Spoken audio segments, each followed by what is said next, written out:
This edition of the Ridley Report is brought to you by Freaking.com.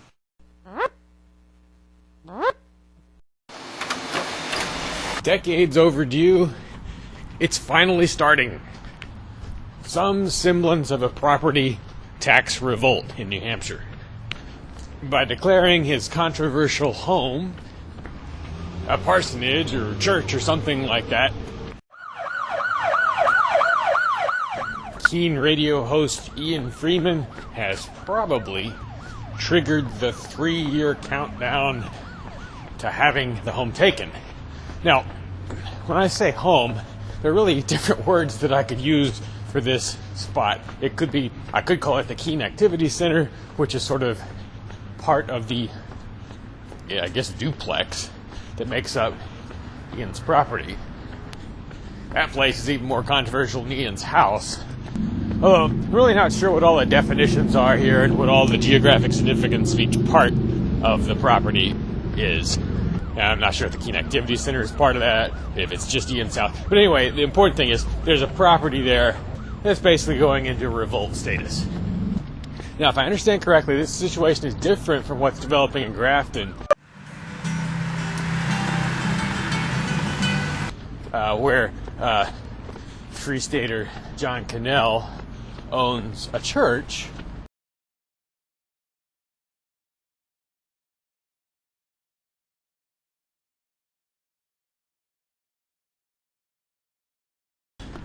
which is in fact a church building and is open to the public for worship services and so forth to a large extent. I'm assuming he, kind of went through the normal paces that you go through in terms of paperwork and so forth. I'm not really referring to that as an attempted revolt.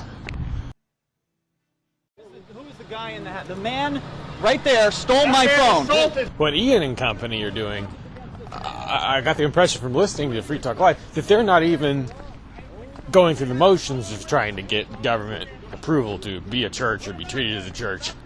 Anyway, so whichever of these properties or situations inspire you more, I think maybe we have some thinking to do about what kinds of things can or should be done to make sure the government does not have an easy time of it if it comes for them, for these properties. Here are some of my brainstorms. Things we've never been able to do before. So in some cases. Let's say we get to the point, perhaps in the year 2016, where the house is now at risk of confiscation. And personally, I would have preferred this was just an out-and-out civil disobedience act as opposed to going through the sort of freak showish element of calling it a church. People naming themselves all these titles that people are just going to laugh at. But the number one step that I think should be taken, and actually the step I take when I'm around the Keene Activity Center, is to try and become an asset to the neighborhood for a change. And by that I mean enough of an asset so that you're actually perceived as an asset by the neighbors. I've only ever heard of one situation where the people who inhabit the CAC have gone out and cleaned up the neighborhood or something like that. It's not a dirty neighborhood, but it's very residential, and whenever I've been to the CAC, I felt actually kind of uncomfortable being there. Like it's sort of like I'm taking up parking space away from people who live in the area. There's not really many places to park. Maybe that situation's changed somehow since I was there last. But